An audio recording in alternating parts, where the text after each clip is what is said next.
The stranger rode into Concord, Massachusetts, on a Thursday evening in late September of 1867. His dust-covered boots hitting the dirt road just as the sun began its descent behind the church steeple. Xavier Crane had been traveling for 3 weeks straight from Kansas, his muscles aching and his throat parched from the journey, when he first heard the sound that would change everything. It was the sound of a woman crying, not loud theatrical sobs meant for attention, but the quiet, desperate kind that spoke of true heartbreak. He pulled his horse to a stop outside the general store and listened, his sharp ears picking up the muffled sounds coming from the alley between two buildings. Xavier dismounted slowly, tying his mare to the hitching post with practiced ease. The crying continued, soft and broken, and something in his chest tightened. He had seen his share of suffering during his years working cattle drives and protecting freight wagons heading west.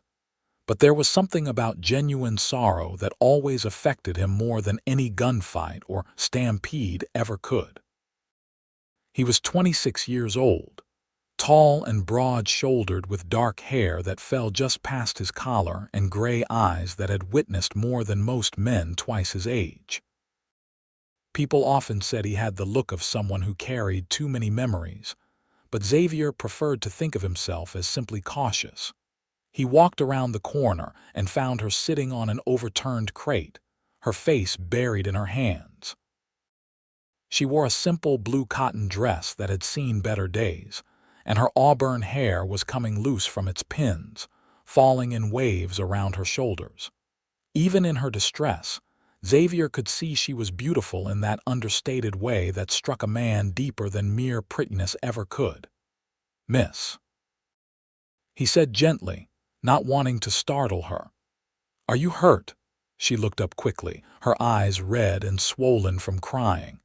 They were the most striking green eyes Xavier had ever seen, like spring leaves catching the morning light.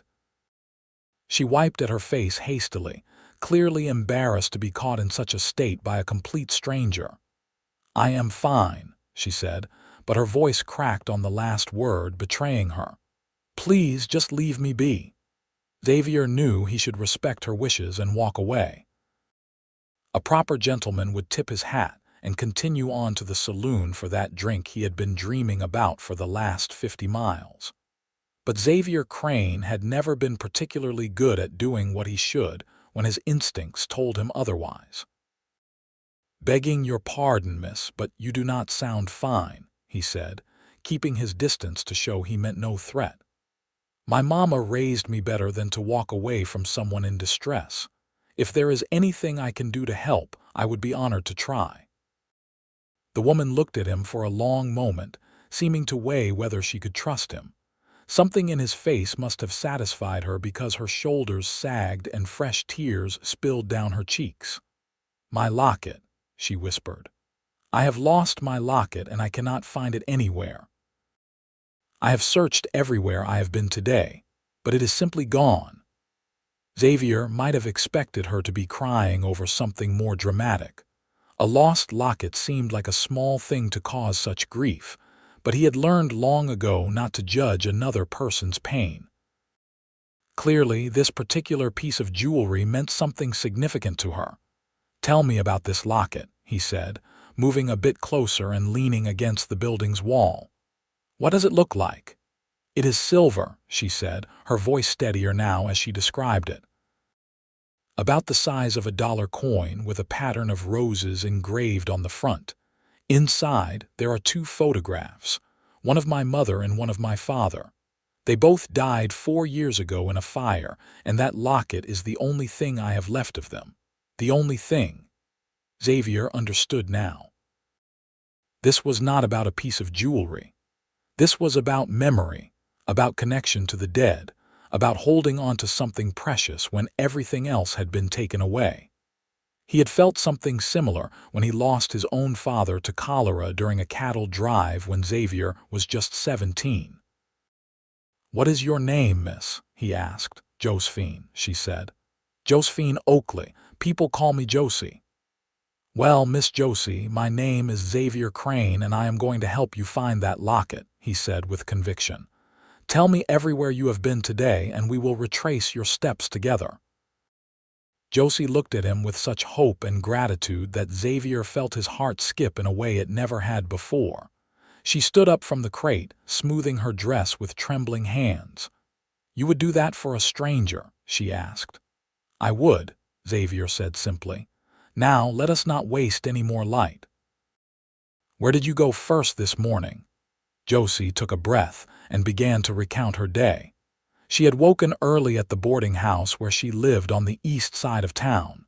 She worked as a seamstress, taking in mending and alterations to support herself. That morning, she had delivered a finished dress to Mrs. Patricia Henderson, the banker's wife, who lived in a large house near the town square. From there, she had stopped at the market to buy bread and vegetables for her supper.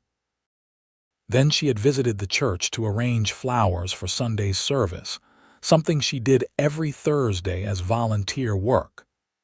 After that, she had walked to the schoolhouse to drop off 2 repaired dresses for the teacher, Miss Ellen Walsh. Finally, she had come to the general store to buy thread, and that was when she realized the locket was no longer around her neck. "The chain must have broken at some point," Josie explained, touching her bare throat unconsciously. "I did not notice until just a half hour ago. I went back to the general store and the schoolhouse, but I could not find it. Then I came here and I just felt so hopeless." Xavier listened carefully, forming a mental map of the town in his mind. He had only just arrived in Concord, but he had a good sense of direction and an eye for detail that had served him well in his line of work. "We start with the places you have not checked yet," Xavier said. "The church, the market, and Mrs. Henderson's house. If we do not find it there, we will search the streets between each location."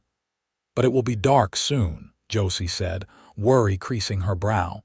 "How will we see anything?" "Then I will search through the night if I have to," Xavier said. "I have a lantern on my horse, and the moon is nearly full tonight. We will find it, Miss Josie. I give you my word." Something passed between them in that moment, a connection that neither quite understood but both felt deep in their bones. Josie nodded, wiping the last of her tears away and squaring her shoulders with determination. They started at the church, a white clapboard building with a tall steeple that dominated the town square. The evening service had just ended, and a few parishioners were still filing out, chatting quietly among themselves. Xavier held the door open for Josie, and they stepped inside. The interior smelled of beeswax candles and old wood. The late afternoon sun streamed through the simple glass windows, casting long shadows across the wooden pews. "I was arranging flowers at the altar," Josie explained, walking down the center aisle. "I spent about an hour here, maybe a little more." Xavier began searching methodically, checking the floor around the altar first. He ran his hands along the smooth floorboards, looking for any glint of silver. Josie searched the pews, checking under each one and running her fingers along the seats. They found nothing. Xavier even checked the flower arrangements themselves, thinking perhaps the locket had gotten tangled in the stems. But it was not there. The church pastor, an elderly man with kind eyes and a shock of white hair, came over to ask if he could help. Josie explained about the locket, and the pastor promised to keep an eye out for it.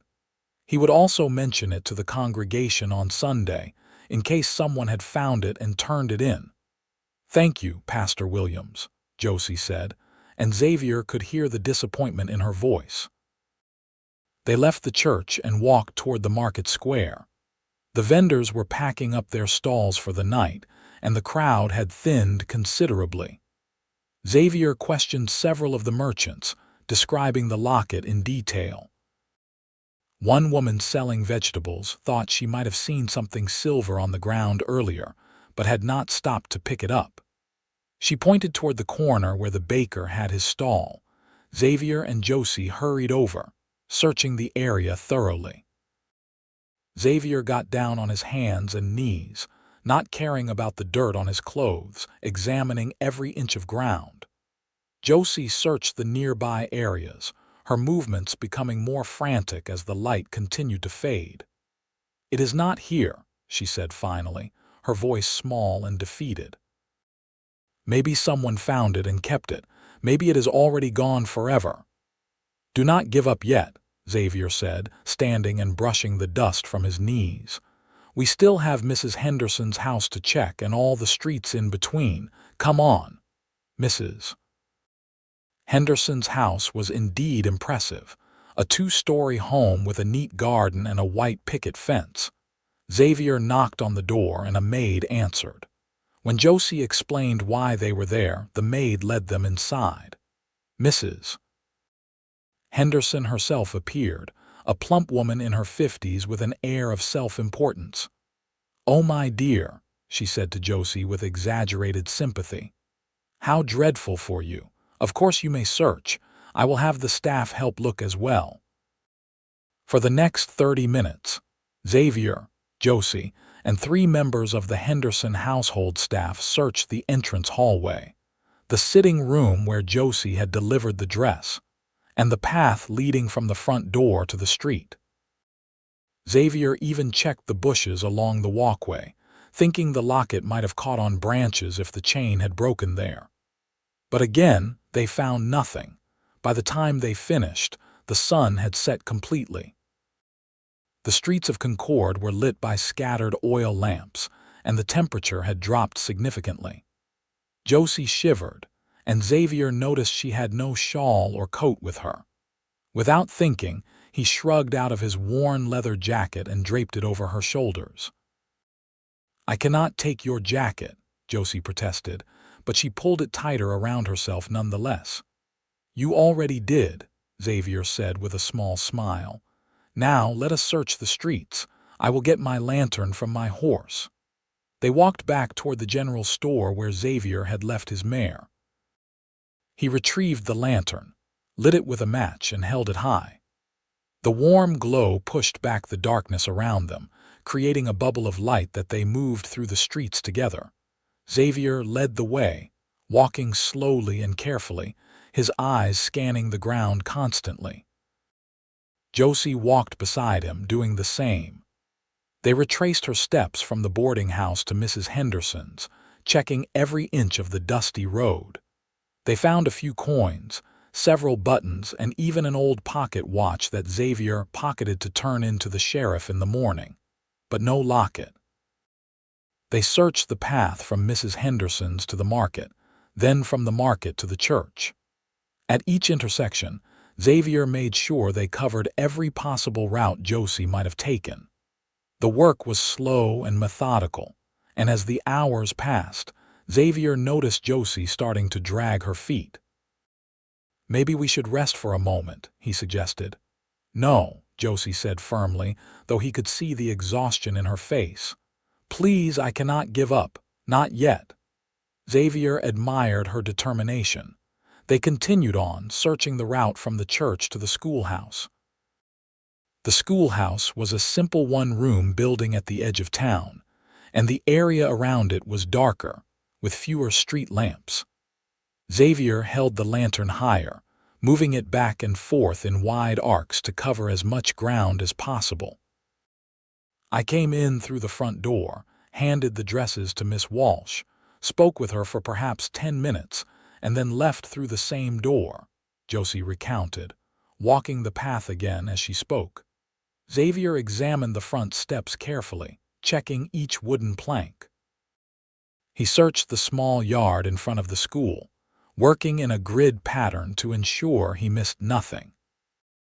Josie checked around the sides of the building, calling out to him when she found anything that glinted, but each time it turned out to be a piece of glass or a bit of metal from some discarded item.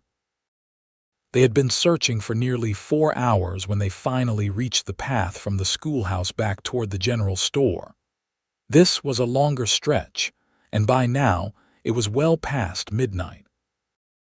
The town was silent except for the occasional bark of a dog or the distant sound of laughter from the saloon several streets over. "Mr. Crane," Josie said softly, and he noticed she was crying again. "You have done more than anyone could ask. This is hopeless. The locket is gone, and I need to accept that." "Xavier," he corrected gently. "Please call me Xavier, and no, we are not giving up." "But you must be exhausted," Josie said. "You rode into town just this evening. You should be resting at the hotel, not crawling around in the dirt for a stranger." Xavier stopped walking and turned to face her. In the lantern light, he could see the tears tracking down her face again, and something fierce and protective rose up in his chest. "You are not just a stranger anymore," he said quietly, "and that locket means everything to you. I can see it in your eyes. Your parents, their memory, that is precious. That is worth searching for until dawn if need be." Josie let out a small sob and covered her face with her hands. Xavier wanted nothing more than to pull her into his arms and comfort her, but they had only just met, and he did not want to presume. Instead, he reached out and gently touched her shoulder. "We will find it," he promised. "I do not know how I know, but I feel it. We will find it." Josie lowered her hands and looked at him with those remarkable green eyes. "Why are you being so kind to me? You do not know me at all." Xavier considered the question. Why was he doing this? He had never been the type to get involved in other people's problems. He was a drifter, moving from town to town, taking work where he could find it and never staying long enough to form real connections. But something about Josie had reached past all his carefully constructed walls from the moment he heard her crying. "I suppose because you needed help and I was there," he said finally. "And maybe because I understand what it is like to lose someone and want desperately to hold onto any piece of them you can." "You lost someone too," Josie said. "It was not a question." "My father," Xavier confirmed. 10 years ago. I was not much more than a boy. He was everything to me, and when he died, I thought I would never feel whole again." "Did you?" Josie asked. "Feel whole again?" "Not in the same way," Xavier admitted. "But you learn to carry the grief differently. It becomes part of you instead of something crushing you. Your parents, they will always be with you, Locket or not. But I understand wanting that physical reminder, so we are going to find it." They continued their search with renewed determination. Xavier led them down the street, examining every inch of ground. They passed closed shops and darkened homes. A few times, people peered out windows at them, curious about who was wandering the streets at such a late hour, but no one bothered them. As they approached the general store, Xavier noticed that the road here was rutted from wagon wheels, creating uneven surfaces and small depressions where things could easily get lodged. He moved more slowly, holding the lantern low to create shadows that might reveal any small object. They had searched this area before, earlier in the evening when there was still natural light, but Xavier was nothing if not thorough. He went over the ground again, checking places they might have missed. Josie followed his lead, her exhaustion temporarily forgotten as hope flickered again. "Tell me about your parents," Xavier said as they searched. He thought perhaps conversation might help keep them both alert. Josie was quiet for a moment, and then she began to speak. "My father was a carpenter. He could build anything, beautiful things, functional things, anything you could imagine. Our house was full of furniture he had made, each piece unique. He had such skill with his hands. My mother was a teacher. She taught at the school here in Concord before she married my father. She never stopped teaching, though. She taught me to read before I was 4 years old. She taught me to love stories and poetry. She taught me that a woman's mind was just as valuable as her ability to keep house." "They sound like wonderful people," Xavier said sincerely. "They were," Josie said, her voice thick with emotion. They loved each other deeply. You could see it in the way they looked at each other, even after 20 years of marriage. When the fire happened, they died together in their sleep from the smoke. At least that is what the doctor said. At least they did not suffer long, and at least they were together. How old were you when it happened? Xavier asked. 18, Josie said. I had been staying with my aunt in Boston for a few weeks, visiting. When I came home, the house was just a burned shell and my parents were gone. Everything was gone. The furniture my father made, my mother's books, all the small treasures of our life together. The only thing that survived was the locket because I had been wearing it. My father had given it to my mother on their wedding day, and she gave it to me when I turned 16. She had the photographs put inside, told me that this way they would always be close to my heart. Xavier felt a lump form in his throat. The locket was not just a piece of jewelry. It was Josie's last connection to the life she had lost, to the parents who had loved her and shaped her. No wonder she was devastated by its loss. We will find it, he said again, with even more conviction than before. They continued searching. The night grew colder, and Xavier could see Josie shivering despite his jacket. He wanted to insist she go back to her boarding house and let him search alone, but he knew she would refuse. There was a stubbornness in her that he recognized and respected. Around 3 in the morning, they decided to expand their search beyond the main routes Josie had taken. Xavier reasoned that if the chain had broken, the locket might have fallen and then been kicked or blown by wind into an area Josie had not walked through directly. They began checking the alleys and side streets near each location. It was tedious work. The alleys were darker and often filled with debris that had to be carefully examined and moved aside.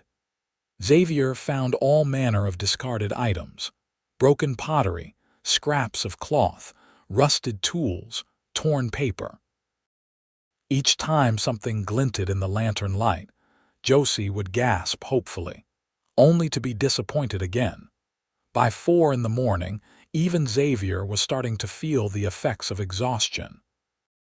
His eyes burned from staring at the ground for so many hours, and his back ached from constantly bending and crouching. But he had made a promise, and Xavier Crane never broke his word if he could help it. They were searching an alley between the general store and the seamstress shop, where Josie did much of her work when Xavier noticed something. There was a small gap at the base of the general store's back wall, where the wooden siding did not quite meet the stone foundation. It was barely noticeable, just a crack really, but something made Xavier kneel down to examine it more closely. "Hold this," he said to Josie, handing her the lantern. She held it over him as he peered into the gap.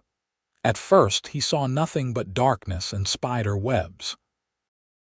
Then, just barely visible, tucked far back into the space, he saw the faintest glint of metal. Xavier's heart began to race. He tried to reach his hand into the gap, but it was too narrow. He needed something thin and flexible to fish whatever was in there out. "Do you have anything I could use to reach in there?" he asked Josie. "Something long and thin." Josie thought for a moment, then reached up and pulled a pin from her hair. It was a long metal hairpin, slightly curved. Xavier took it gratefully and carefully inserted it into the gap, trying to hook the object he had seen. It took several attempts, each one nerve-wracking because he worried about pushing the object further back instead of pulling it forward. Finally, after what felt like an eternity but was probably only a few minutes, Xavier felt the pin catch on something. He slowly, carefully drew it toward him. The object scraped against the wood and Xavier held his breath. A moment later it came free, tumbling out onto the ground between them. Even before Xavier picked it up, he knew what it was. The lantern light caught the silver surface, illuminating the engraved roses on the front. Josie let out a cry of pure joy and relief, dropping to her knees beside him. Xavier picked up the locket carefully, checking it for damage. The chain was indeed broken, snapped near the clasp, but the locket itself was intact. He handed it to Josie, and she took it with trembling hands, pressing it to her heart. Tears streamed down her face, but these were different tears than the ones he had seen before. These were tears of happiness, of relief, of joy so profound it could not be contained. "You found it," she whispered. "Xavier, you found it." "We found it together," Xavier said softly. Josie opened the locket carefully, and even in the dim light, Xavier could see the two small photographs inside. A man with kind eyes and a strong jaw, and a woman with Josie's same auburn hair and beautiful smile. Josie gazed at the photographs for a long moment, and Xavier saw such love and longing in her expression that he had to look away, feeling like an intruder on a private moment. "Thank you," Josie said, finally looking up at him. "Thank you for not giving up. Thank you for caring about a stranger's loss. Thank you for searching through the night. I do not know how I can ever repay you." "There is no debt," Xavier said firmly. "I am just glad we found it." They stood up slowly, both of them stiff from hours of searching. The sky was beginning to lighten in the east, the deep black fading to navy blue. Dawn was coming, just as Xavier had promised. He had searched until dawn and they had found the locket. "Let me walk you back to your boarding house," Xavier said. "You need rest." "What about you?" Josie asked. "You need rest too. Where are you staying?" "I have not found lodging yet," Xavier admitted. "I was planning to do that when I first arrived, but then I heard you crying and everything else seemed less important." "You have been awake all night searching for my locket, and you do not even have a place to sleep," Josie said, shaking her head in wonder. "Xavier Crane, you are either the kindest man I have ever met or completely mad." "Perhaps a bit of both," Xavier said with a tired smile. Josie laughed, a bright sound that made Xavier's chest feel warm despite the cold morning air. "Come," she said. "I will show you to the boarding house where I live. Mrs. Ruth Bennett, the owner, always has rooms available. She is a friend of mine, and I will make sure she gives you a fair rate." They walked through the quiet streets as dawn slowly broke over Concord. The town was beginning to wake up. Xavier could see smoke rising from chimneys as people stoked their morning fires. A rooster crowed somewhere in the distance. The air smelled fresh and clean, that particular scent that comes just before sunrise.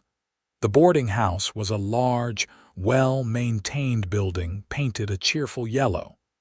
Josie led Xavier up the front steps and knocked quietly on the door. After a few moments, an older woman answered, wrapped in a shawl and looking surprised to see visitors so early. "Josie," she exclaimed, "what are you doing up at this hour? And who is this?" "Mrs. Bennett, this is Xavier Crane," Josie said. "He has just arrived in town and needs a room. He has been helping me search for my locket all night." Mrs. Bennett's eyes widened. "All night? Oh, my dear, did you find it?" Josie held up the locket, and Mrs. Bennett let out a cry of delight.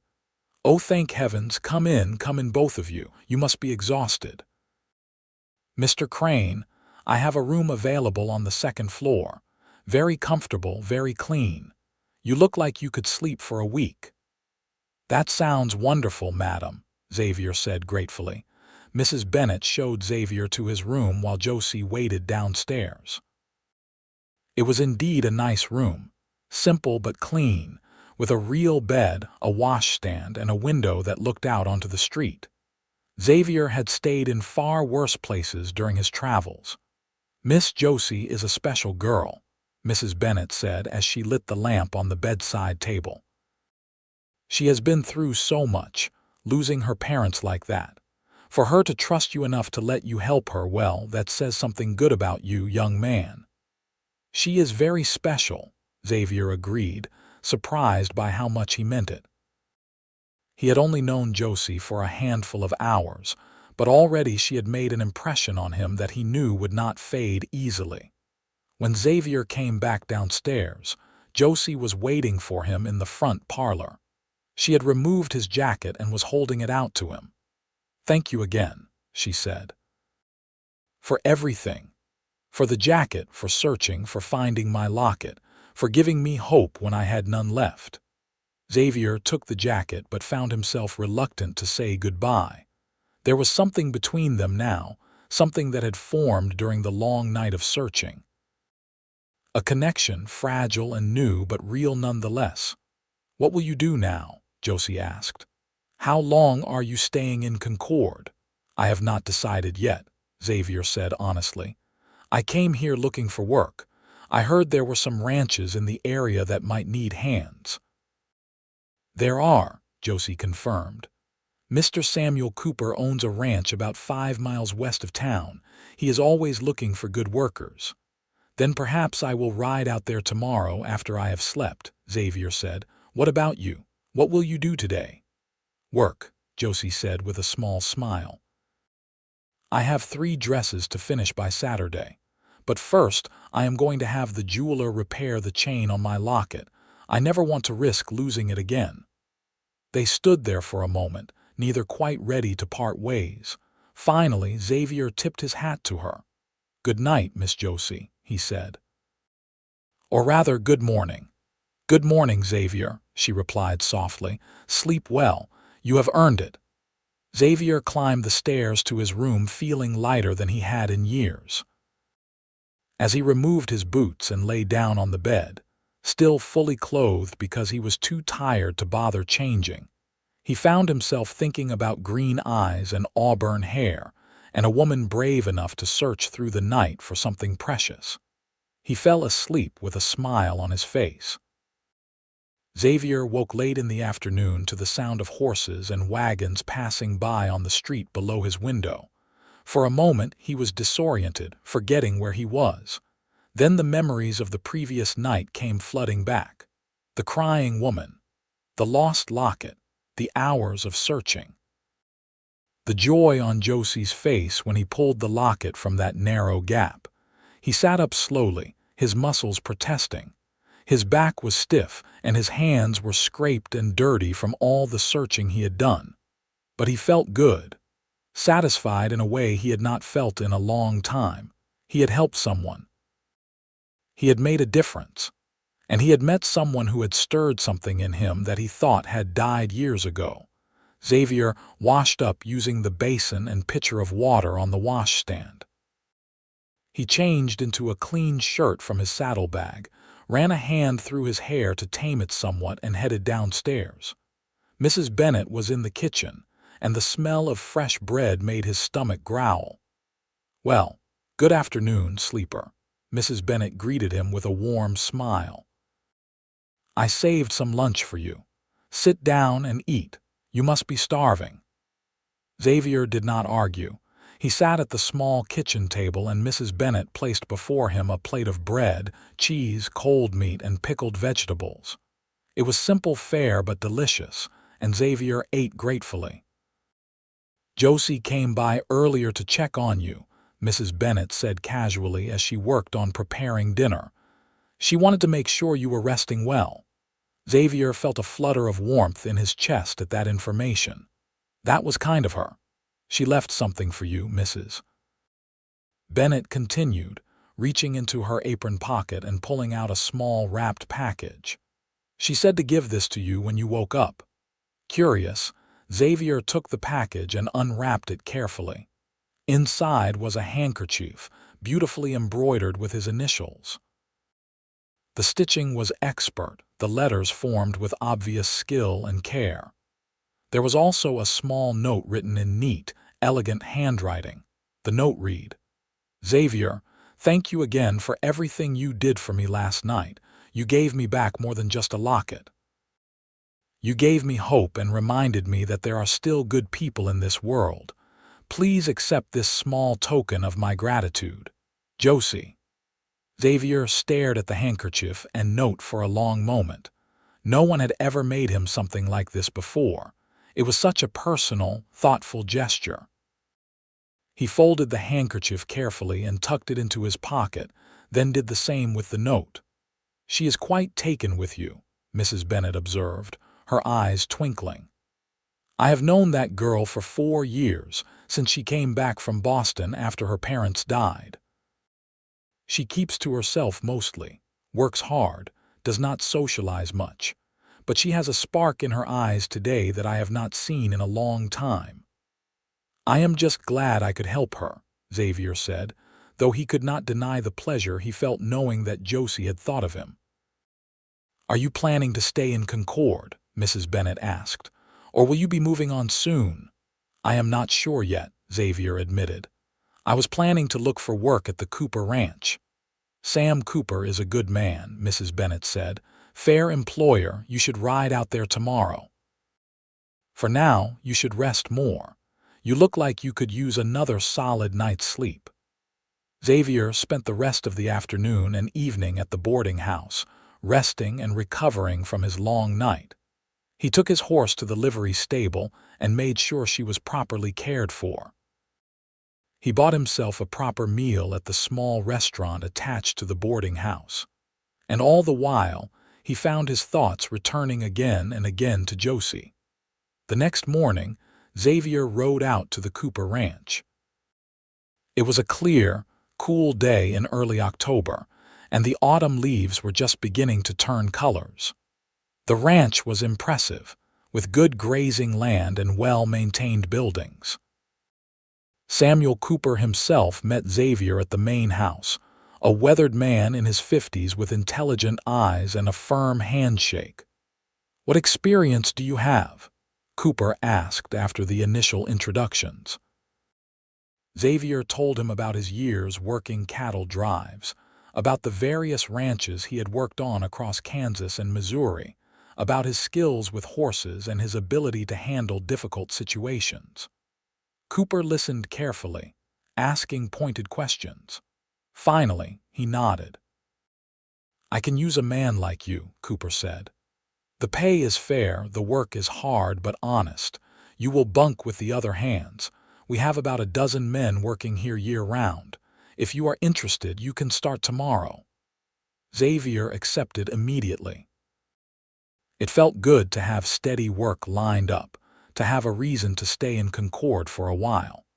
He told himself it was because the job was good and the pay was fair. He refused to acknowledge that a certain auburn-haired seamstress might have influenced his decision. When Xavier returned to town that afternoon, he found himself walking past the seamstress shop where Josie worked. Through the window, he could see her bent over a piece of fabric, her needle moving with practiced precision. She wore the locket around her neck now, the chain obviously repaired. Even from outside, Xavier could see the look of contentment on her face. He almost walked on without stopping, not wanting to disturb her work. But at the last moment, Josie looked up and saw him. Her face lit up with such genuine happiness that Xavier felt his breath catch. She waved him in, setting aside her sewing. "Xavier," she said warmly as he entered the shop. "How are you? Did you sleep well?" "Like the dead," Xavier admitted. "Thank you for the handkerchief. It is beautiful. You did not have to do that." "I wanted to," Josie said. "It was the least I could do after everything you did for me." They stood there for a moment, both suddenly shy. Xavier cleared his throat. "I got a job," he said. "At the Cooper Ranch. I start tomorrow." "That is wonderful," Josie said, and she sounded genuinely pleased. "So you will be staying in Concord for a while." "Looks that way," Xavier said. "Is that all right?" "All right," Josie repeated, a smile playing at her lips. "Xavier, I am very glad you are staying. I was hoping I would get to see you again." Xavier felt emboldened by her words. "I was hoping the same thing. I know this is forward of me, but would you allow me to call on you? Properly, I mean. I would like to get to know you better." Josie's smile grew wider. "I would like that very much." They arranged that Xavier would come by on Sunday afternoon after church. Josie would pack a picnic, and they could walk by the river that ran through the east side of town. It was a proper, respectable plan, the kind that would not cause gossip among the townspeople. Over the next few weeks, Xavier settled into life in Concord. The work at the Cooper Ranch was exactly what he needed, physically demanding enough to keep him occupied, but not so grueling that he was too exhausted to enjoy his free time. The other ranch hands were good men, and Xavier made friends easily enough. Sam Cooper proved to be a fair boss, exactly as Mrs. Bennet had promised. But the best part of Xavier's new life in Concord was Josie. They saw each other every Sunday, and sometimes on Wednesday evenings when Xavier had time off. They took long walks through town and the surrounding countryside. They talked about everything: their childhoods, their dreams, their fears, their hopes for the future. Xavier learned that Josie wanted to eventually open her own dress shop rather than just taking in mending work. She had a real talent for design and sewing, and several of the wealthier women in town had begun commissioning her for new dresses, not just alterations. She was saving every penny she could, dreaming of the day when she would have enough to rent a proper shop space. Josie learned that Xavier had been drifting for years, moving from town to town because he felt restless and unmoored after his father's death. His mother had remarried a year after his father died, moving to Chicago with her new husband. Xavier loved his mother but felt displaced in her new life. He had struck out on his own at 18, working his way west, never staying anywhere long enough to put down roots. "Were you lonely?" Josie asked one Sunday as they sat by the river, watching the water flow past. "Yes," Xavier admitted, "but I did not let myself think about it much. It was easier to keep moving, to stay focused on the next job, the next town. If I stopped long enough to think about what I was missing, it hurt too much." "And now," Josie asked softly, "are you still lonely?" Xavier looked at her, at the way the afternoon sunlight caught in her hair and made it glow like copper, at the kindness and understanding in her green eyes, at the small silver locket that rested just above her heart, the locket he had helped her find what felt like a lifetime ago but had really only been weeks. "No," he said honestly, "I am not lonely anymore." Josie reached out and took his hand, lacing her fingers through his. It was the first time they had held hands, and the simple contact sent warmth flooding through Xavier's entire body. They sat like that for a long time, watching the river and feeling the comfort of not being alone. As autumn deepened and the weather grew colder, Xavier and Josie's relationship deepened too. Xavier met the few friends Josie had in town and was welcomed warmly once they saw how happy he made her. Josie visited the Cooper Ranch once, bringing Xavier a newly mended shirt he had asked her to repair. Sam Cooper took one look at the way Xavier watched Josie walk across the ranch yard and told him with a knowing smile that he was a goner. Xavier could not argue. He was completely, thoroughly in love with Josephine Oakley. He loved her kindness and her strength. He loved how she had survived terrible loss and still found ways to be generous and caring toward others. He loved her laugh and her mind and the way she looked at him like he was something special. He wanted to marry her. The realization came to him one cold November morning while he was mending a fence on the far side of Cooper's property. The thought struck him with such clarity and certainty that he actually stopped mid-swing with the hammer. He wanted to marry Josie. He wanted to build a life with her. He wanted to wake up beside her every morning and fall asleep beside her every night. He wanted to help her achieve her dream of owning her own shop. He wanted to give her children and a home and all the love he had been storing up for years with no one to give it to, but he hesitated. They had only known each other for 2 months. Was that long enough? Was he moving too fast? What if she did not feel the same way? What if she said no? Xavier agonized over the decision for 2 weeks. He talked to Sam Cooper about it, man to man, and Cooper told him that when you knew, you knew. He talked to Mrs. Bennet about it, and she told him that Josie talked about him constantly and that she had never seen the girl so happy. Finally, Xavier decided to take the risk. He had spent too many years playing it safe, never staying anywhere, never committing to anything or anyone. He had found something real with Josie, something worth fighting for, worth staying for. He would be a fool to let fear hold him back. He used a month's wages to buy a ring from the jeweler in town. It was not fancy, just a simple gold band with a small garnet stone, but it was all he could afford, and the jeweler assured him it was well made. Xavier polished it carefully and kept it in his pocket, waiting for the right moment. That moment came on a Sunday afternoon in late November. The weather was cold but clear, and Xavier and Josie took their usual walk by the river. Josie wore a warm cloak and had her hands tucked into a fur muff that had belonged to her mother. The locket, as always, hung around her neck. They walked in comfortable silence for a while, their breath creating small clouds in the cold air. Finally, Xavier led Josie to a spot where a large, flat rock overlooked the water. They had sat there many times before. It had become their spot, a place where they could talk privately away from the curious eyes of the town. "Josie," Xavier said, taking both her hands in his, "I need to tell you something."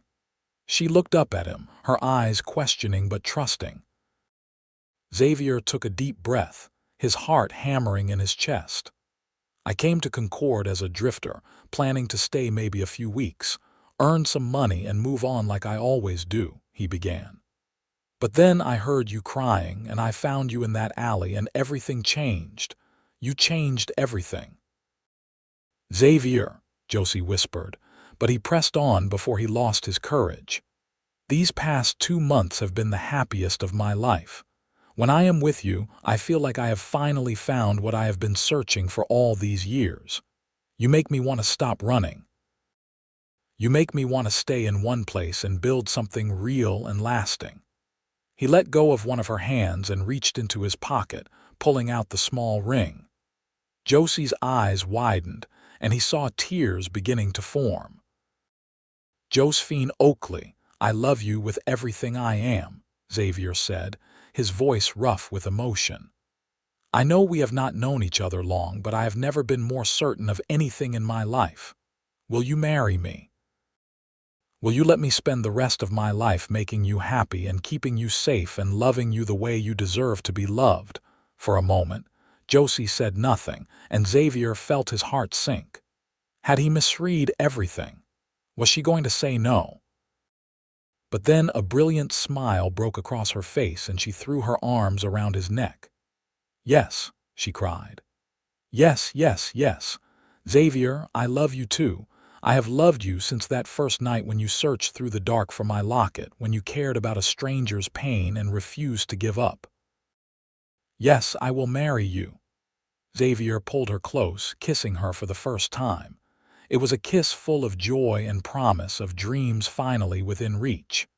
When they finally broke apart, both breathless and laughing, Xavier slipped the ring onto Josie's finger. It fit perfectly. They were married 6 weeks later, on a cold January day in 1868, in the same church where they had searched for the locket. Pastor Williams performed the ceremony, and half the town showed up to witness it. Mrs. Bennett cried through the entire service. Sam Cooper stood up as Xavier's best man, and Ellen Walsh, the school teacher who had become Josie's good friend, stood up as her maid of honor. Josie wore a dress she had made herself, a beautiful creation in ivory silk with delicate lace trim. She wore her mother's locket, of course, and carried a bouquet of winter evergreens and dried flowers. Xavier wore his best clothes and felt like the luckiest man alive. They moved into a small house on the edge of town, a place with 2 bedrooms, a kitchen, and a front room with a fireplace. It was not much, but it was theirs. Xavier continued working at the Cooper Ranch, and Josie continued her sewing work, now operating from their home. She saved every penny she could toward her dream of opening a shop. Their first year of marriage was not without challenges. Money was tight, and Xavier worried constantly about providing for his wife. There were times when unexpected expenses came up, and they had to dip into Josie's carefully saved money, which always made Xavier feel like he was failing her. But Josie never complained. She was endlessly resourceful, finding ways to stretch every dollar. She grew vegetables in their small garden during the summer. She took on extra sewing work when she could, and she loved Xavier with a devotion that humbled him daily. In the spring of 1869, Josie discovered she was pregnant. Xavier was terrified and overjoyed in equal measure. They had talked about having children, but somehow the reality of it felt overwhelming. What if something went wrong? What if he could not provide for a child? What if he was a terrible father? Josie calmed his fears with her steady presence and her faith in him. She told him he would be a wonderful father because he was kind and patient and strong. She told him they would figure it out together, just like they figured out everything else. Their son was born in December of 1869, a healthy baby boy with Xavier's dark hair and Josie's green eyes. They named him Thomas, after Xavier's father. Xavier held his son for the first time and felt something fundamental shift inside him. This tiny person was depending on him. This was what mattered, not drifting from place to place, not running from his past, but this: family, home, love. 2 years later, Sam Cooper offered Xavier a promotion. He wanted Xavier to become his ranch foreman, overseeing the other workers and helping make decisions about the operation of the ranch. It came with a significant raise in pay and a small house on the ranch property if Xavier wanted it. Xavier talked it over with Josie for a long time. The extra money would be wonderful. It would mean they could finally afford to rent space for Josie's shop. It would mean security for Thomas and any other children they might have. But it would also mean living farther from town, and Josie had friends in Concord now, a community she had built. In the end, they decided Xavier would take the promotion, but they would stay in their house in town. Xavier would make the ride to the ranch each day, which was not so far on horseback. The extra money was too important to pass up. With Xavier's new salary and Josie's continued sewing income, they finally had enough saved for Josie to rent a small shop space in town. In the spring of 1872, Josephine's dress shop officially opened. It was a small space, just one room really, but it was on the main street where everyone could see it. Josie hired a young woman named Margaret to help with the simpler sewing tasks, and she focused on design and working with clients. The shop was a success from the beginning. Josie's talent and reputation had spread, and women from not just Concord but surrounding towns came to her for dresses. She had a gift for understanding what would flatter each woman's figure and style. She could take the latest fashion plates from Boston and New York and adapt them to suit her clients' needs and budgets. Xavier had never been prouder of anyone in his life. He watched his wife build her dream from nothing, through hard work and determination and sheer talent. She was amazing, and he told her so every chance he got. In 1873, Josie became pregnant again. This time, Xavier was more confident, having been through it once before. Their daughter was born in early 1874, a beautiful baby girl with auburn hair and her mother's delicate features. They named her Sarah, after Josie's mother. Life was good. Xavier loved his work at the ranch, loved the responsibility and the respect that came with being foreman. Josie's shop continued to thrive. Thomas was a bright, energetic boy who loved horses and wanted to be a cowboy like his father. Sarah was still a baby, but already showing signs of her mother's sweet temperament. On their 5th wedding anniversary, Xavier took Josie back to the river, to the spot where he had proposed. They left the children with Mrs. Bennett for the afternoon and walked hand in hand like they used to before Thomas was born. "You remember the first time we came here?" Xavier asked as they sat on their favorite rock.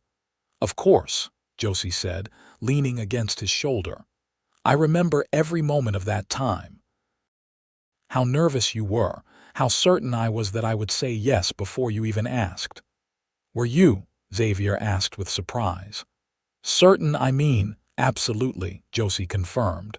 "Xavier, I fell in love with you that first night. When you searched for hours in the dark for my locket, when you refused to give up even when I had lost hope, I knew you were someone special, someone worth holding on to." Xavier pulled the handkerchief she had given him all those years ago from his pocket. He still carried it with him every day, a reminder of where they had started. "I kept this," he said, showing it to her. "I have carried it with me every single day since you gave it to me." Josie's eyes filled with tears. "You have, always," Xavier confirmed. "It reminds me of the day my life changed, the day I stopped drifting and started living." Josie kissed him softly.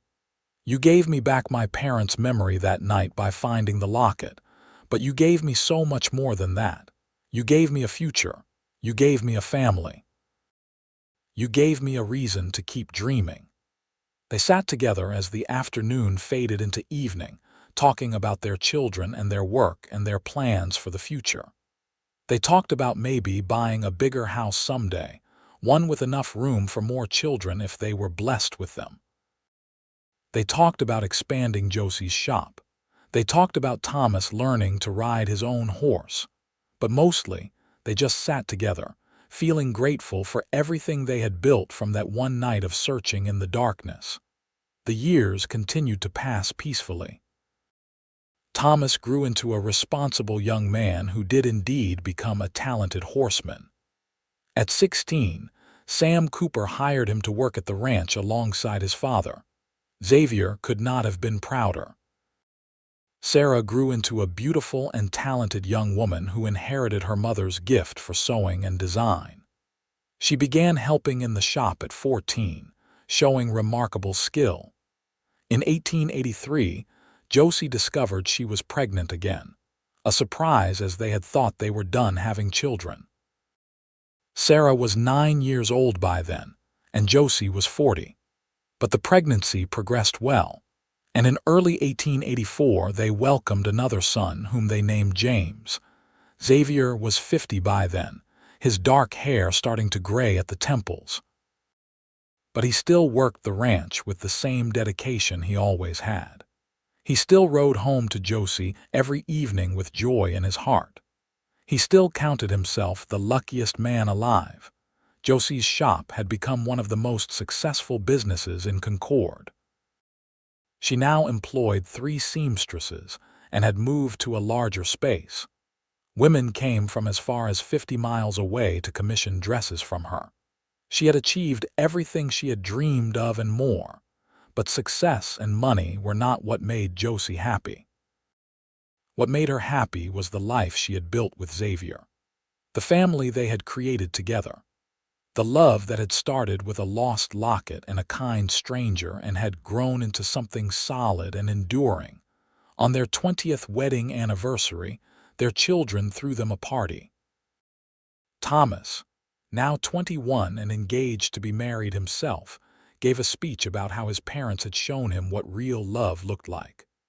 Sarah, 17 and already receiving attention from several young men in town, thanked them for building a home full of love and laughter. Even young James, just 5 years old, sang a song he had learned at school. Mrs. Bennett was there, now in her 70s but still sharp as ever. Sam Cooper and his wife attended, along with dozens of friends from town and the ranch. Pastor Williams, now retired and white-haired, blessed their marriage and their family. Xavier stood up to speak, pulling Josie to her feet beside him. He looked at his wife, still beautiful to him after 20 years, wearing the locket around her neck as she always did. 20 years ago, I rode into Concord as a drifter with no real purpose or direction, Xavier said, his voice carrying across the room. I heard a woman crying and I stopped to help. I searched through the night for a lost locket, and in doing so, I found something far more valuable. I found love. I found home. I found meaning. He turned to Josie, taking her hands in his just like he had that day by the river when he proposed. Josie, you have given me everything. You have given me children and a home and a reason to get up every morning. You have believed in me when I did not believe in myself. You have loved me through good times and hard times.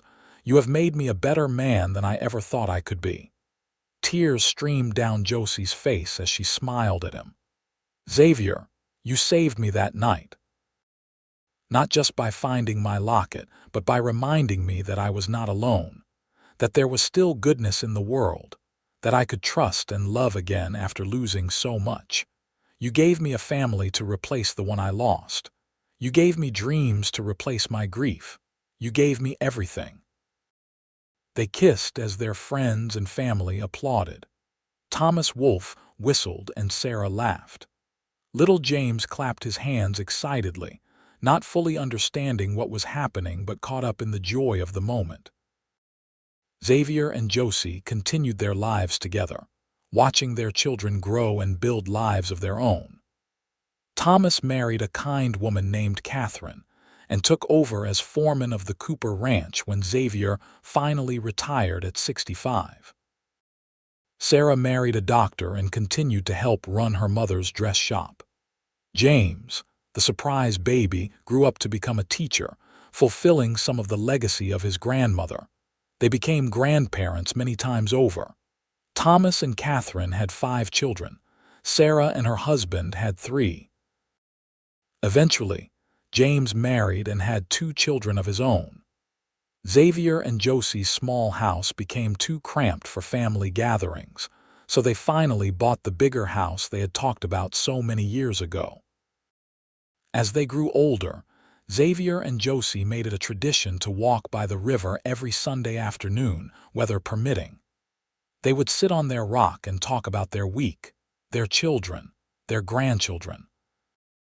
They would remember the early days of their courtship and marvel at how far they had come. Josie still wore the locket every day, now worn smooth from decades of being touched and held. Inside were still the same photographs of her parents. Sometimes she would open it and tell Xavier stories about them, keeping their memory alive.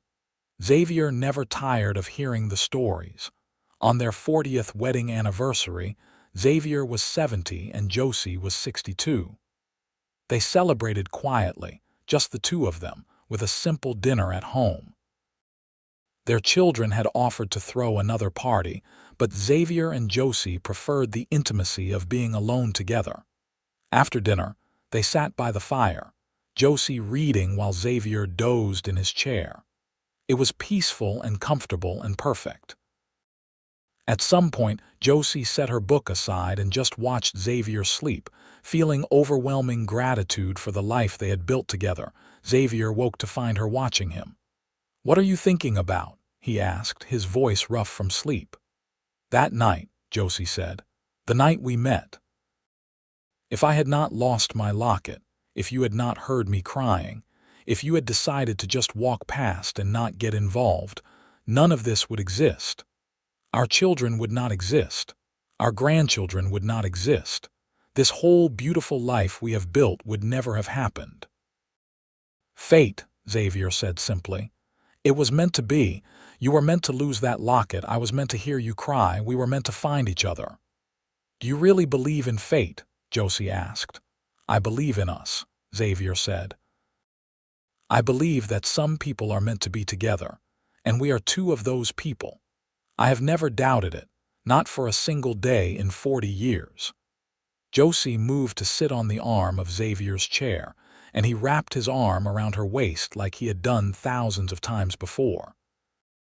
They sat like that, watching the fire, comfortable in the silence that comes from decades of knowing each other completely. Xavier lived to be 76 years old. He died peacefully in his sleep one spring morning in 1895, with Josie beside him. She woke to find him gone and knew immediately, with that certainty that comes from a lifetime of connection, that he had passed. She cried, holding his hand, feeling grief as sharp and deep as the grief she had felt when she lost her parents, but mixed with the grief was gratitude. She had been blessed with 47 years of marriage to the best man she had ever known. They had built a life together filled with love and children and purpose. She had no regrets, only memories so precious they could sustain her through the loneliness that was to come. Josie lived another 8 years, dying in 1903 at the age of 70. In those years without Xavier, she was surrounded by her children and grandchildren and even great-grandchildren. She continued to work at the shop until she was too frail to sew anymore. She told stories about Xavier to anyone who would listen, keeping his memory alive just as she had kept her parents' memory alive. On the day she died, she was found in her bedroom, sitting in the chair by the window where she liked to watch the street. She was wearing her mother's locket, as she always did. In her hand was the handkerchief she had embroidered for Xavier all those years ago, the one he had carried with him every day until he died, the one that had been returned to her after his death. Her children found a letter she had written to be read after her passing. In it, she told the story of how she and Xavier met, how she had lost her locket and cried in an alley, how a kind stranger had stopped to help, how he had searched through the night and found it at dawn, how that one act of kindness had led to a lifetime of love. She wrote about how that locket, the one that had caused her such despair when she lost it, had ended up giving her everything. Because in losing it, she had found Xavier. And Xavier had given her a life beyond anything she could have imagined. The letter ended with these words: "If you take nothing else from my life, take this. Be kind. Help people when they are hurting. Do not walk past someone in pain.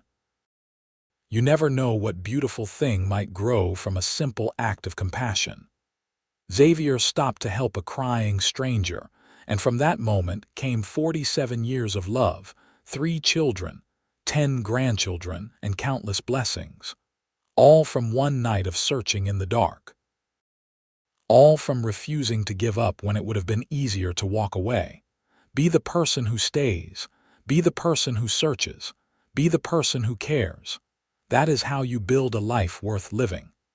The locket was passed down through the family, from Sarah to her daughter to her granddaughter.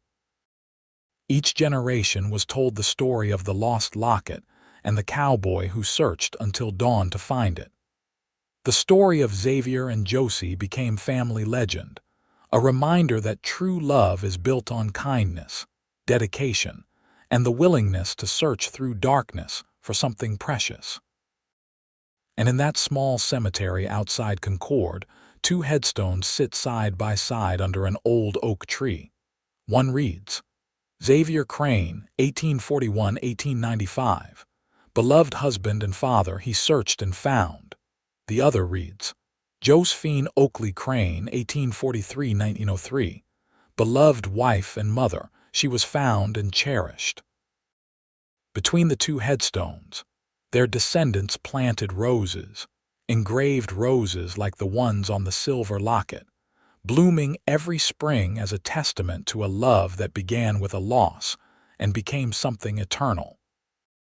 The roses still bloom there to this day, tended by the family that sprang from one act of kindness on a September evening in 1867, when a cowboy heard a woman crying and decided to help instead of walking past. From that moment came not just a recovered locket, but an entire legacy of love that would echo through generations, proving that sometimes the most extraordinary things come from the simplest acts of human compassion.